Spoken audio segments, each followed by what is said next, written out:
রংপুরে পার্বতীপুরগামী 461 কমিউটার ট্রেনের ইঞ্জিন সহ বগি লাইনচ্যুত হওয়ার 1.5 ঘন্টা পর চলাচল স্বাভাবিক হয়েছে।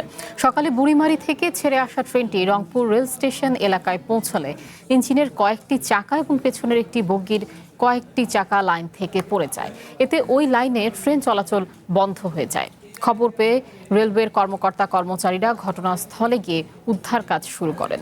পরে লাইনচ্যুত ইঞ্জিন ও বগি আলাদা করে ট্রেনটি অন্য লাইনে সরিয়ে নেওয়া হয়। প্রায় 1.5 ঘন্টা পর ওই পথে রেল চলাচল স্বাভাবিক হয়। এইদিকে আমরা মালটাল করলাম, এখন আসিনি, যে এখন ট্রেন উঠায় নাই, এই দেখতে আসলাম। মাটির মধ্যে পড়ে রেল লাইনে নাই, পাথর নাই, কিছু স্লিপার এলে তো পচে যাবে, আর লাইন তো এমনিতে উল্টি পড়বে, এটা স্বাভাবিক। গাড়ি উঠাচ্ছে, কোনো প্যাসেঞ্জারের ক্ষয়ক্ষতি হচ্ছে না। 3 নম্বর লাইনটা শুধু সমস্যা আছে, গাড়িটা পড়ে আছে। আমার রিলিফ ট্রেন চলে আসছে, কিছুক্ষণের মধ্যে আমরা 3 নম্বর লাইনও স্বাভাবিক হয়ে যাবে। স্বাভাবিকভাবে আসার মতো এলেমারা সেই স্বাভাবিকভাবেই গাড়িটা নিয়ে আসছে।